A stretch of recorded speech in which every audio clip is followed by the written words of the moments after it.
Meus irmãos, nós vamos meditar nessa manhã no Salmo 62. Eu convido os irmãos a abrirem suas Bíblias.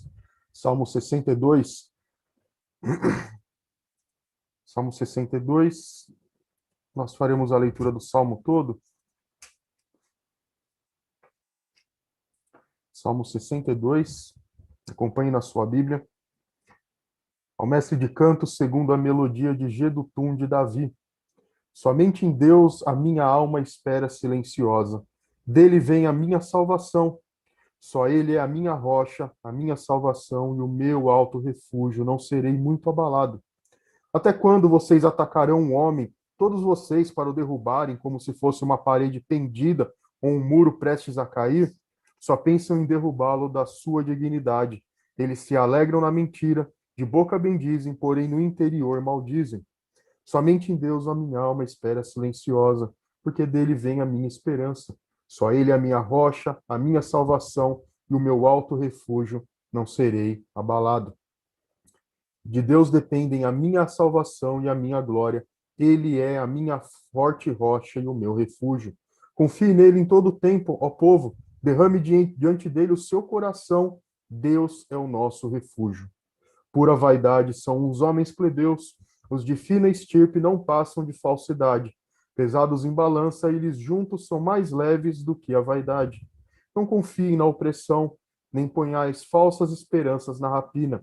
Se as riquezas de vocês aumentam, não ponham nelas o coração. Uma vez Deus falou, duas vezes ouvi isto, que o poder pertence a Deus. E a ti, Senhor, pertence a graça, pois a cada um retribui segundo as suas obras. Meus irmãos, nessa semana nós temos acompanhado o noticiário e nós temos visto como a pandemia ela tem trazido números cada vez maiores de pessoas infectadas, de pessoas que têm perdido as suas vidas. Há um tempo atrás, por volta de um mês atrás, talvez nós pensássemos que logo a, a pandemia teria os seus efeitos amenizados e logo estaríamos mais livres, mas de repente os números crescem de novo, os números se tornam alarmantes, muito maiores do que antes, e aí, então nós estamos diante dessa situação, preocupados, sem saber o que vai acontecer. Pode ser que nesse momento você esteja com seu coração pesado, sem saber o que vai acontecer. Nós nutrimos expectativas quanto à cura, quanto às vacinas, mas a verdade é que enquanto elas não chegam, ou nem sabemos se de fato todo efeito esperado será o encontrado. Mas o fato é que muitas pessoas têm estado desesperadas, têm estado desamparadas e também perdido a sua esperança. Mas não só por causa da pandemia, mas também quando nós ligamos o noticiário e vemos tantos crimes acontecendo contra pessoas indefesas, contra crianças, contra mulheres, contra animais, a situação parece que tem perdido, perdido o controle e crimes cada vez piores aparecem. E aí então nós nos perguntamos para onde será que caminha a humanidade? Para onde será que caminha o nosso país? Em situações como essa, não só também nesse ponto, mas a injustiça que nós vemos constantemente, tudo isso faz com que nós nos percamos a esperança e, ao olharmos ao redor, não vejamos uma solução para isso. E quando nós olhamos para essas coisas, nós tentamos olhar para dentro de nós mesmos e pensar o que eu posso fazer para resolver uma situação. O que pode ser feito para que a situação em que nós nos encontramos possa ser solucionada? Nós falamos a respeito de coisas que acontecem em âmbito mais geral e que tocam a toda a sociedade, mas quando os problemas tocam o nosso coração, nós olhamos e pensamos: o que será que eu posso fazer?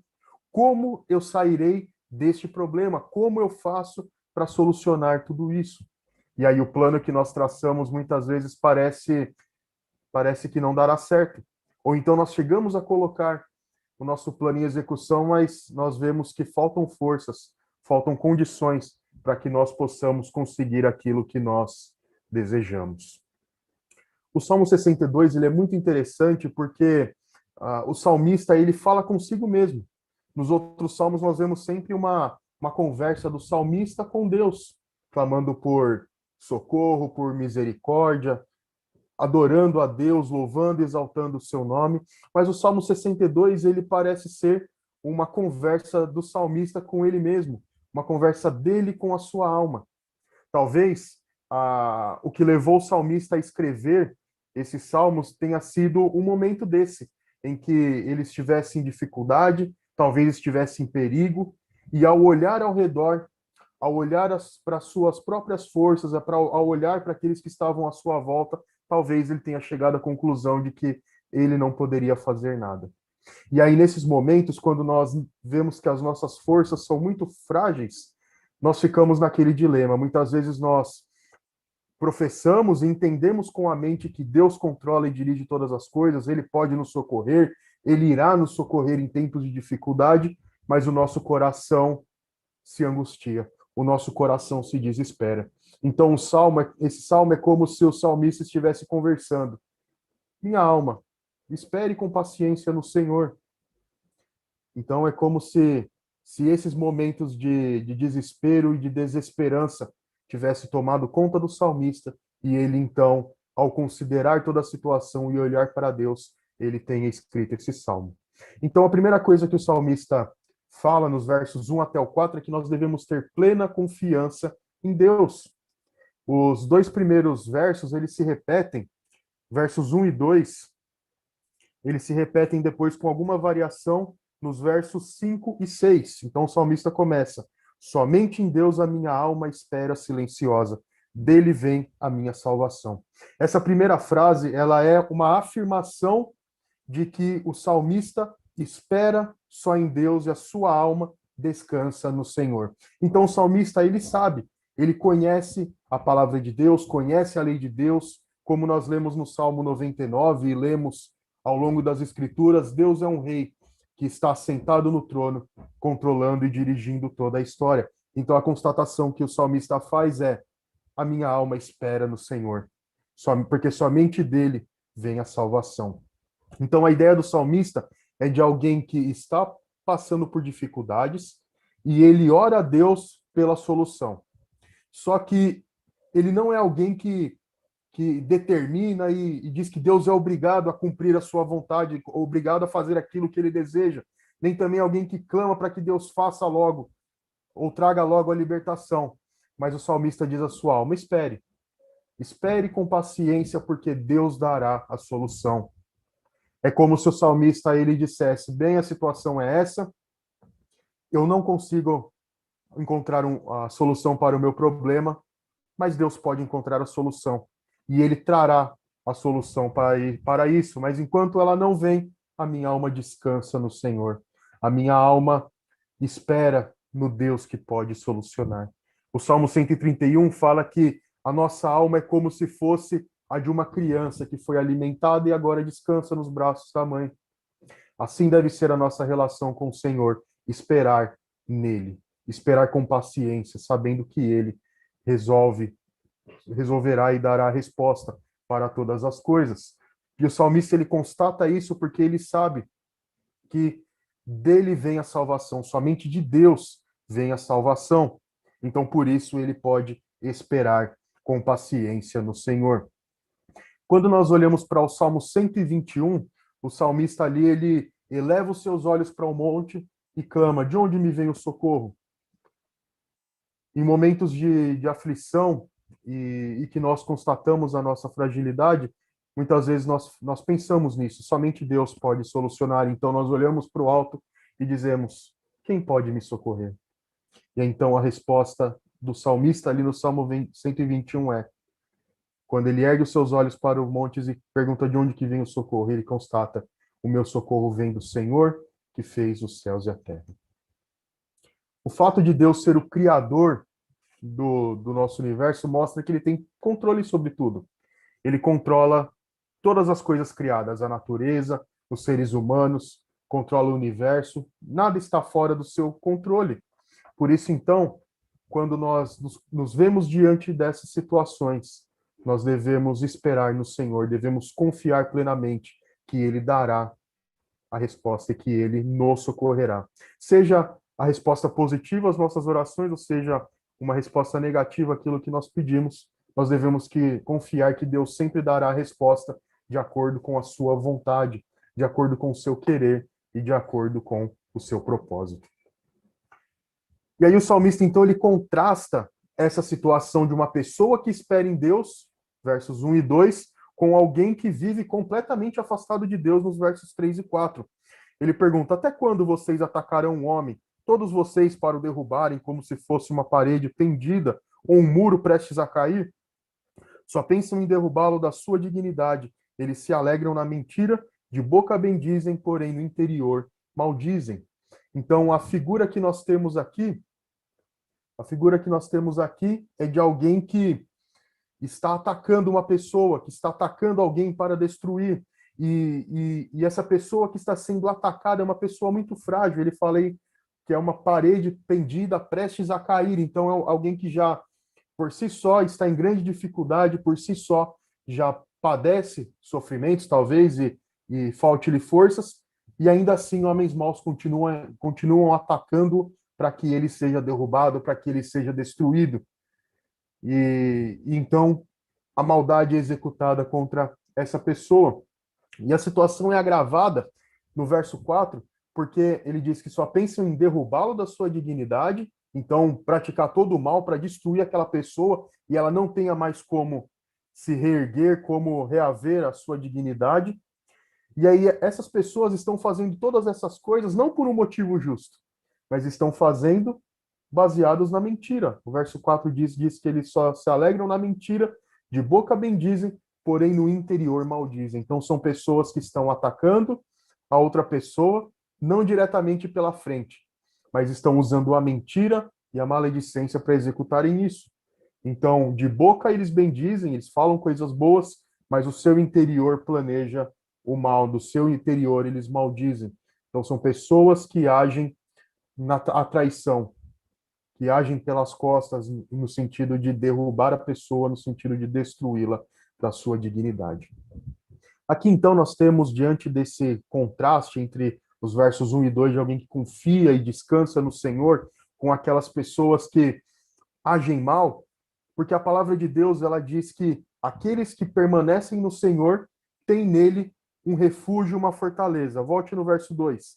Só ele é a minha rocha, a minha salvação e o meu alto refúgio, e por isso eu nunca serei muito abalado. Então, a ideia é a de que quando nós confiamos em Deus, quando nós somos crentes no Senhor Jesus, nós estamos posicionados na rocha. Nós estamos firmados no Senhor, que é estável, que não muda, que passam-se as eras, mas ele permanece o mesmo. E Deus assim permanece como um refúgio, como uma fortaleza, um socorro bem presente na hora da tribulação, ou como o Salmo 125 diz, que aqueles que confiam no Senhor são como os montes de Sião que não se abalam, mas permanecem para sempre. Aqueles que confiam no Senhor têm nele a salvação, têm nele a estabilidade, porque aqueles que confiam, como nós vamos ver mais à frente, no seu próprio poder, nas suas riquezas, estão em terrenos escorregadios. E a própria palavra de Deus mostra que a situação daqueles que andam longe de Deus é essa. O Salmo 73, versos 17 e 18, diz: até que entrei no santuário de Deus e atinei com o fim deles. Tu certamente os pões em lugares escorregadios e os fazes cair na destruição. No Salmo 73, o salmista vem perguntando por que os homens maus prosperam, por que, que eles não recebem o pagamento pela sua maldade, por que, que eles não são condenados. Então ele entra no santuário de Deus e ao meditar na palavra de Deus, ao adorar a Deus, ele percebe que, de fato, ele percebe o fim daqueles homens. Eles podem viver pela sua riqueza, pelo seu poder nessa terra, mas o fim deles é a destruição. E aí o verso 18 diz que eles estão em lugares escorregadios, porque a qualquer momento eles podem escorregar e cair no abismo. É como João Batista disse, que o machado estava posto, Deus estava preparado para executar o juízo. A qualquer momento, o juízo seria executado. Deuteronômio 32 também fala a respeito disso. A mim me pertence a vingança, a retribuição, a seu tempo, quando resvalar os pés, porque o dia da sua calamidade se aproxima e o destino se apressa em chegar. Deuteronômio 35, 32, verso 35. Então a realidade é que aqueles que estão no Senhor têm a salvação e por isso estão numa rocha segura, numa fortaleza, estão seguros no Senhor que o sustenta, e aqueles que praticam o mal estão em terreno escorregadio e logo cairão e receberão o pagamento pelos seus pecados. Por isso, então, devemos confiar plenamente em Deus, que é quem nos sustenta e quem dirige a nossa vida. A segunda ideia, dos versos 5 a 8, é que Deus nos salva. A partir do verso 5, nós temos a repetição das palavras dos versos 1 e 2. Somente em Deus a minha alma espera silenciosa, porque dele vem a minha esperança. Só ele é a minha rocha, a minha salvação e o meu refúgio, não serei jamais abalado. Observe o seguinte nesse texto agora. O texto ele é similar àquele dos versos 1 e 2, mas aqui no verso 5, espere é um verbo. No verso 1, ele constatava: a minha alma espera em Deus, a minha alma tem esperança em Deus. E agora aqui no verso 5, ele agora se dirige à sua própria alma e diz, através de um imperativo: espere. Somente em Deus, ó minha alma, espere.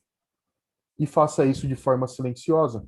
Então agora é uma exortação diante das dificuldades que talvez ele tenha constatado nos versos 3 e 4, ele constata: minha alma, espere, porque Deus é a nossa esperança, porque Deus é a minha esperança e eu não serei por isso abalado.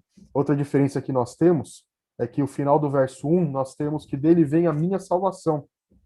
E o verso 5 diz que dele vem a minha esperança. Então, diante dos ataques, né, o verso 1, ele fala a respeito da salvação que vem de Deus e por isso um socorro e por isso um refúgio que nós encontramos. E aqui no verso 5, ao olhar mais uma vez e dizer: espere, minha alma, tudo isso que você está passando, Deus virá em nosso socorro. E aí ele diz: porque dele vem a nossa esperança. Então a esperança ela não é colocada em coisas que nós podemos fazer, não é colocada naquilo que nós temos, não é colocada nas nossas habilidades, mas a esperança de que nós seremos libertos está em Deus. A esperança que há para a nossa vida está em Deus. Por isso que quando nós olhamos para tudo aquilo que nos cerca e ao percebermos que é superior às nossas forças, se nós não olharmos para Deus e olharmos apenas para nós ou apenas para os homens que podem nos socorrer ou o governo que pode nos socorrer, muitas vezes falta esperança. Falta esperança porque nós não temos um refúgio seguro nessas pessoas, não temos um refúgio seguro nessas instituições. Mas quando nós olhamos para Deus, o alto refúgio, a fortaleza, o socorro bem presente na hora da tribulação, aí sim nós temos esperança. E a própria ideia de um refúgio é um lugar seguro, onde nós podemos ser protegidos não somente de inimigos que nos ataquem, nem de exércitos que nos ataquem, mas também dos trovões e da tempestade que se coloca contra nós. Um refúgio dos eventos naturais, das tempestades, dos furacões, ou seja, qualquer que sejam os ataques, sejam motivados por homens ou pela natureza, o alto refúgio nunca será abalado. O alto refúgio nunca será destruído, porque ele é o rei que está sentado no trono, como nós lemos no Salmo 99. O verso 6, então, fala o mesmo que nós já vimos no verso 2, só ele é a minha rocha, a minha salvação e o meu alto refúgio, não serei jamais abalado. Então, é a ideia de que as circunstâncias não podem nos abalar, que nós não podemos perder a esperança, não podemos perder o controle diante das situações, porque nós não seremos abalados. Por mais que nós sejamos afetados pelo mal, sejamos afetados por doenças, pelas calamidades, por mais que coisas ruins aconteçam, o salmista está relacionando a nossa vida terrena e passageira com a salvação eterna. Então, por mais que nós sejamos pegos pelas calamidades, pela epidemia, pela violência, por mais que o nosso corpo sofra, a ideia do salmista é de que o nosso lugar no céu está garantido porque a salvação vem de Deus. É o que Paulo escreve aos Romanos e diz: quem pode fazer alguma coisa contra os eleitos de Deus. Ninguém pode tirar dos braços daquele que protege e defende o seu povo. Essa mesma ideia ela é expressa no Salmo 46, nos versos 6, 10 e 11. Bramam nações, reinos se abalam. Ele faz ouvir a sua voz e a terra se dissolve. Aquietai-vos e sabei que eu sou Deus. Sou exaltado entre as nações, sou exaltado na terra. O Senhor dos exércitos está conosco, Deus de Jacó é o nosso refúgio. Então, por mais que os reinos se levantem, por mais que fortes exércitos se levantem e tentem atacar o povo de Deus, tentem atacar o próprio Deus, na hora que Deus ergue a sua voz, levanta a sua voz, todos se calam. É por isso, então, que o salmista constata: quietai-vos e sabei que eu sou Deus. Sou exaltado entre as nações, sou exaltado na terra. O Senhor dos exércitos está conosco, Deus de Jacó é o nosso refúgio. Isso significa que ninguém pode se levantar contra o Santo de Israel. Ninguém pode se levantar contra o Deus poderoso e glorioso. E se homens não podem levantar contra Deus, a natureza também não pode se levantar contra Deus. Se você se lembrar do momento em que Jesus estava no barco com seus discípulos e eles temeram por sua vida, Jesus desperta do sono no barco e diz: acalma-te, emudece. E aí Marcos 4:35 nos diz que o vento se aquietou e fez-se grande bonança. Céus e terra respondem ao Senhor. Céus e terra são controlados e dirigidos pelo Senhor, e isso inclui tudo o que há na natureza. Sejam animais visíveis, sejam os microscópicos, todos eles, como vírus, eles são controlados e dirigidos por Deus. Então, portanto, Deus controla e dirige governos, reis, nações e controla também a natureza, a sua criação. E essa ideia também de salvação em meio às dificuldades, ela é vista em João 17:12. Quando eu estava com eles, guardava-os no teu nome, que me deste, e protegi-os, e nenhum deles se perdeu, exceto o filho da perdição, para que se cumprisse a Escritura. Então, Jesus está mostrando que nada pode nos tirar dos seus braços, nada pode nos tirar da sua proteção. E aí, então, quando nós olhamos para esses momentos em que vacilamos, em que temos medo do que possa acontecer, o salmista, então, nos lembra que nós devemos confiar em Deus e não nos homens. Versos 9 e 10 nos dizem, ou antes o 8, confie nele em todo tempo, derrame diante dele o seu coração. Deus é o nosso refúgio. Então, quando nós estamos diante das dificuldades, quando nós estamos diante da calamidade, como a que nós nos encontramos, nós devemos confiar plenamente em Deus. Não devemos deixar que o nosso coração fique atribulado, porque muitas vezes o que acontece é que a nossa mente compreende que essas verdades, compreende que Deus é um rei, compreende que Deus é todo-poderoso, mas a nossa alma fica aflita, o nosso coração fica carregado, e nós nos perguntamos: mas será que Deus poderá fazer alguma coisa? Mas será que...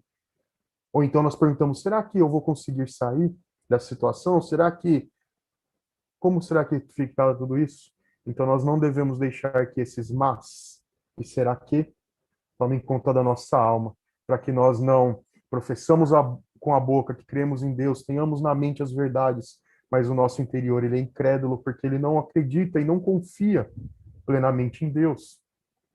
Então, o salmista fala ali que...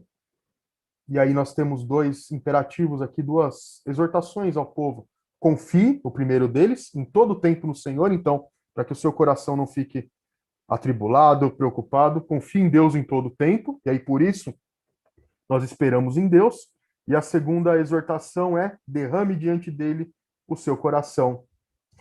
Derramar aqui é como a ideia de um líquido que se esparrama. Quando você derruba um copo, por exemplo, com água, aquela água se esparrama por todo a superfície na qual ele caiu. A ideia é que quando nós estamos, ou no relacionamento que nós temos com Deus, nós devemos colocar tudo diante dele. Devemos confessar a nossa fraqueza, as nossas preocupações, o nosso desânimo, a nossa desesperança, para que ele venha em nosso socorro. É confessar nossa completa debilidade diante dele, dizer para ele aquilo que nos entristece, dizer para ele aquilo que aflige o nosso coração, dizer a ele aquilo que nos dá incerteza quanto ao futuro, aquilo que nos amedronta, porque nós temos medo. Então é colocar tudo. Derramar-se é confessar a nossa total incapacidade diante de Deus. É humilhar-se diante de Deus, confessando a nossa incapacidade. E o salmista exorta a isso porque a natureza humana ela é contrária a isso. A natureza humana tem grandes dificuldades em confessar a sua pequenez e a sua dificuldade. Então, por isso, o salmista exorta: derrame diante de Deus a sua alma, derrame diante de Deus o seu coração, para que você receba o socorro, receba o alívio e o conforto, para que você receba a consolação do Espírito Santo, para que você receba o poder de Deus na sua alma e assim você encontre a esperança para continuar. E essa ideia e esse entendimento, ele transforma completamente a nossa perspectiva quanto ao futuro, transforma completamente a nossa expectativa quanto a aquilo que nós encararemos no futuro, porque nós não sabemos o que acontecerá daqui a pouco, mas Deus conhece o fim da história e conhece todas as coisas. E é por isso que no verso 7 ele diz: de Deus depende a minha salvação e a minha glória, ele é a minha rocha e o meu refúgio. Eu não devo buscar o socorro, eu não devo buscar o poder para passar pelas dificuldades em mim mesmo, mas eu tenho que procurar conhecer a Deus e procurar confessar e derramar-se diante dele, para que ele dê o consolo e o socorro em tempo oportuno. Esse é o Deus gracioso, o Deus salvador, que ao nos colocar no seu reino, a nos colocar na sua família, é um Deus que não nos deixa sozinhos em momento nenhum. Então nós devemos confiar a ele, confiar nele, porque ele nos salva, nos dirige e nos protege. E é isso então que o salmista conclui no último pedaço, que vai dos versos 9 ao verso 12. E aqui ele afirma que nós devemos confiar plenamente em Deus e não nos homens. E aí o contraste feito no verso 9 e 10 é de que pura vaidade são os homens plebeus, os de fina estirpe não passam de falsidade. Pesados em balança, eles são mais leves do que a vaidade. E aí o salmista coloca a verdade de que nós não devemos confiar em nenhum tipo de homem, sejam ricos, sejam pobres, sejam velhos ou sejam novos, sejam homens ou mulheres, sejam experimentados ou sem tanta experiência. Fato é de que nós não devemos confiar em homens para nada, né? No sentido de que nós não devemos confiar que o poder que eles têm é suficiente para alguma coisa. Não devemos confiar e colocar toda a nossa expectativa no que os homens podem fazer. A imagem aqui, então, é a de que, por exemplo, na pandemia, toda a expectativa da sociedade é colocada sobre o que a ciência pode solucionar, mas o que a gente percebe é que a ciência ela tem as suas limitações, a ciência tem as suas debilidades, a ciência tem como consequência de uma criação humana, de algo desenvolvido por seres humanos, as suas fraquezas. Então, a expectativa quanto à cura, a expectativa quanto ao socorro não devem ser colocados nos governantes, nos cientistas, mas devem ser colocados em Deus, que pode tanto usar as vacinas que estão sendo dadas ao povo, pode usar remédios, mas ele pode também usar o seu poder. O fato é que nós devemos confiar em Deus e ele responderá em tempo oportuno. Ele responderá e será o nosso socorro, porque, como o salmista diz, os homens plebeus são vaidade e os de fina estirpe ou os ricos não passam de falsidade, porque todos eles, se forem pesados na balança, são mais leves do que a vaidade, porque os homens são incapacitados, os seres humanos são débeis nas suas forças, são limitados nas suas realizações e também mudam facilmente de opinião, mudam facilmente de posição e assim se estava com, por exemplo, te dando apoio um momento, pode virar o seu inimigo logo na sequência. Então, não confie cegamente nos homens, mas confie em Deus, que pode usar sim os homens, pode usar as suas habilidades, pode usar os seus estudos, para nos trazer a solução, mas confie em Deus que ele pode também usar, inclusive, meios sobrenaturais para isso. O verso 10, então, coloca que os homens acabam se firmando na sua própria malignidade. Verso 10, não confiem na opressão e não confiem nas falsas esperanças na rapina. A, a Ara coloca opressão como extorsão. Então, são pessoas que extorquem alguém, e a ideia da próxima linha, colocar a sua esperança na rapina, é a no roubo. Então, extorsão e roubo. E quando alguém pratica extorsão, alguém pratica o roubo, são pessoas que colocam toda a sua expectativa nessas coisas. Então, aquele monte de dinheiro que eles conseguiram se torna o seu refúgio, se torna toda a sua expectativa. Mas a qualquer momento, pessoas que agem dessa forma podem ser surpreendidos. Nós vemos as operações policiais mostradas na televisão que surpreendem criminosos. Então, esses homens são como aqueles que nós vimos, que estão em terreno escorregadio e a qualquer hora escorregarão e serão punidos.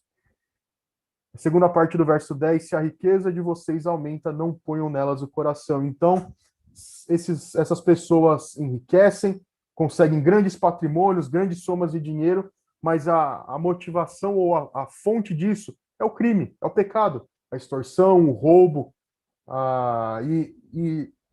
portanto, o salmista diz, não coloque a sua expectativa nessas coisas.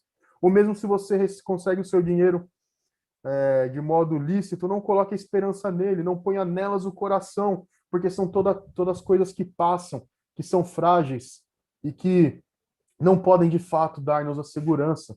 É a parábola do homem insensato que Jesus contou, um homem que prosperou grandemente, conseguiu uma grande quantidade de mantimentos, então ele construiu celeiros, ele construiu propriedades para guardar tudo aquilo e pensou, agora estou rico, agora eu não preciso de mais nada, eu vou aproveitar a vida porque eu tenho tudo o que eu preciso. E aí a conclusão da parábola é, louco, hoje pedirão a tua alma. Então, quando nós colocamos a nossa expectativa em coisas que passam, e aí o salmista usa aqui o dinheiro, elas são coisas que não devem ser a nossa esperança, elas não devem ser o nosso refúgio. Porque essas coisas são como um castelo de papel que cai. São como um castelo de cartas que, com qualquer movimentação ou um leve sopro, é derrubado. Mas o Deus Santo, o Deus de Israel, é um refúgio seguro e forte, construído na rocha, que é intransponível, que é inabalável. Por isso, então, coloque a sua expectativa toda em Deus. E é como o salmista conclui. Uma vez Deus falou, duas vezes ouvi isto, que o poder pertence a Deus. E a ti pertence a graça, pois a cada um retribui segundo as suas obras. Então, como nós já vimos, a salvação, ela provém de Deus, ela tem Deus como a sua fonte, e também Deus é aquele que derrama a graça. E aí nós temos aqui o contraponto muito claro entre graça e a retribuição segundo as suas obras. O fato é de que todos pecaram e carecem da glória de Deus. Naturalmente, todos os seres humanos caminham em direção à condenação. Mas quando Deus derrama a sua graça sobre nós, nos transformando em novas criaturas, nos dando um novo coração, nos transformando em seus filhos, nos adotando, essa é a graça de Deus que opera, a misericórdia de Deus derramada sobre nós. Para aqueles que não mereciam, ele derrama a sua graça. Para aqueles que andavam contra ele, ele derrama a sua graça e os salva. E então, quando nos colocarmos diante do trono de Deus para sermos julgados, serão vistos em nós a justiça de Cristo. Porque Cristo cumpriu toda a lei perfeitamente, foi obediente até a morte e morte de cruz. A sua justiça é imputada, é colocada sobre nós. E aí, então, no grande dia, no tribunal, quando nós formos ser julgados, não seremos declarados culpados por causa da justiça de Cristo e receberemos, então, o fruto da sua graça, a bem-aventurança que provém dele.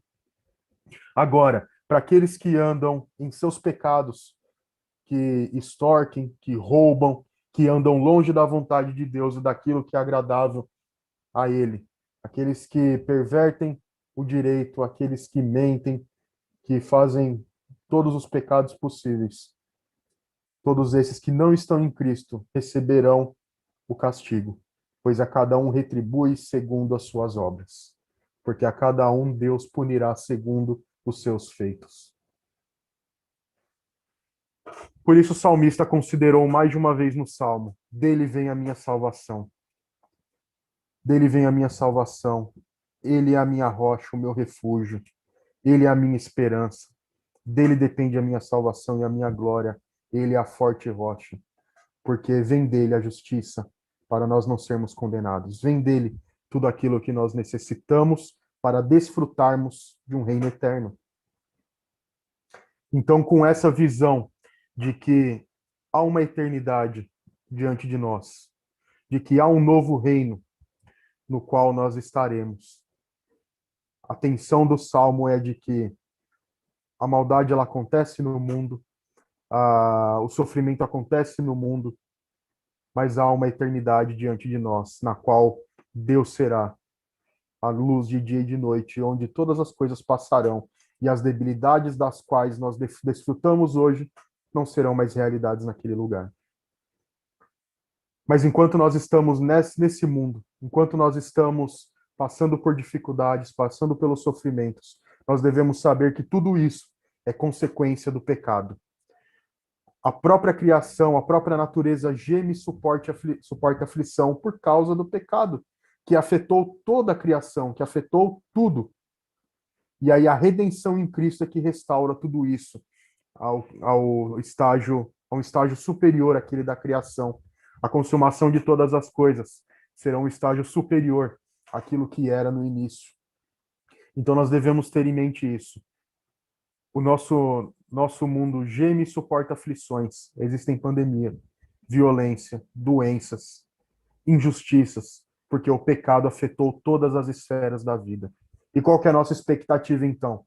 A expectativa é a mesma do salmista. Espera em Deus, ó minha alma silenciosa. Espera minha alma em silêncio, porque Deus agirá. Porque Deus virá no nosso socorro. Porque Deus é aquele que nos sustenta. Por isso, então, nós podemos sossegar a alma, acalmá-la diante de tudo isso e confiar plenamente em Deus.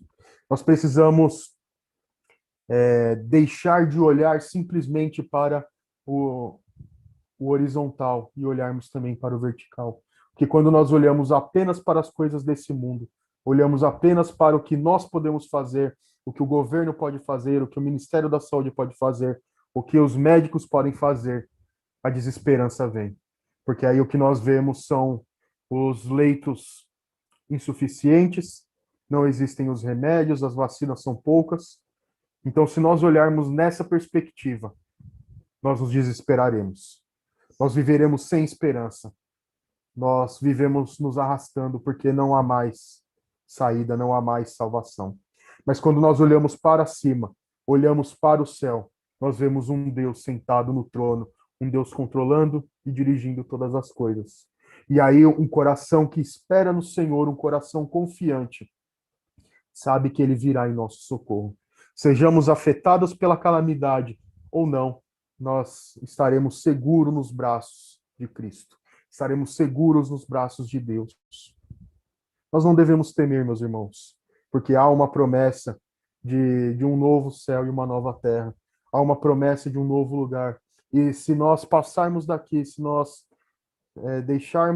perdermos a nossa vida e morrermos, nós temos um novo céu. Temos um lugar para habitar com Deus. E é por isso, então, que nós devemos viver, sim, tomando os cuidados necessários. Devemos orar a Deus para que não sejamos afetados. Devemos orar a Deus para que venham vacinas, venham remédios e que Ele haja por meio dessas ciências. Mas nós nunca devemos deixar de olhar também para o alto. Hebreus 11:10 fala da cidade que tem fundamentos, que era a cidade que Abraão esperava. Abraão não confiou, não desejou somente ter a terra aqui, mas ele olhava para a cidade que tem fundamentos, a Sião eterna. Filipenses 3:19 fala ao falar sobre falsos profetas e falsos mestres, Paulo escreve aos Filipenses da pátria que nós aguardamos, e por isso devemos olhar para ela, que é de onde Cristo virá. Então nós devemos nutrir a nossa expectativa que de fato Deus é o Salvador, e devemos clamar a Ele pelo socorro em todo momento. Nós devemos sempre ter essa noção de que nós somos crentes nesse mundo, chamados para viver as realidades eternas aqui, sermos suas testemunhas, criarmos a nossa família de acordo com a vontade de Deus, criarmos filhos para serem adoradores, fazermos do nosso lar uma pequena igreja. Nós somos chamados a sermos trabalhadores dignos que fazem o seu trabalho da melhor forma possível. Somos chamados a ser bons cidadãos. Somos chamados a sermos pessoas que andam de acordo com a vontade de Deus e que, portanto, mostram o que é a vida com Cristo. Mas nós também somos cidadãos do céu, que aguardam a vinda do Senhor e que aguardam um novo céu e uma nova terra. Nesse novo céu e na nova terra, não haverá mais pranto, não haverá mais dor, mas Deus é a nossa luz de dia e de noite, e Ele nos enxugará dos olhos toda lágrima. Nós podemos sofrer nesse mundo, podemos passar por dificuldades, mas nós devemos aquietar a nossa alma e sossegá-la, porque Deus está conosco e Ele é o nosso alto refúgio, a nossa fortaleza, a nossa salvação e a nossa esperança. Por isso, então, nós devemos confiar em Deus. Não tema o que possa acontecer com você, mas deixe o seu coração, confie no Senhor e faça com que o seu coração espere somente em Deus. Não perca a esperança, não perca o sentido da vida, porque Deus controla a sua vida, Deus cuida de você a todo momento. Da mesma forma, não coloque a sua expectativa e não confie naquilo que é passageiro.